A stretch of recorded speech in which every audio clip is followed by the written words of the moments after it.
Count with 0, তাহলে দেখো কি আছে, উপরে 0 রয়েছে, নিচে আছে 4, তাহলে কি হবে এখানে 4টা বসে যাবে। আর এখানেও তো এমটি, এখানে কিছু নেই, কিছু না থাকা মানেই 0, মানে এমটি। নাও এটা করো দেখি। 1 5, হ্যাঁ ওকে নেক্সট করো তাড়াতাড়ি। 0 মানে এমটি, তো 9টা 9 বসে যাবে। এগুলো তো আর তোমাকে কিছু ড্র করতে হবে না, লাইন বা কাউন্টও করতে হবে না কিছু। গুড, এটা কর দেখি, করো। 0 মানে এমটি।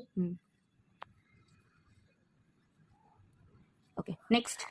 0 মানে এমটি 8, ফার্স্ট, হ্যাঁ ফার্স্ট লিখো। 0 মানে এমটি।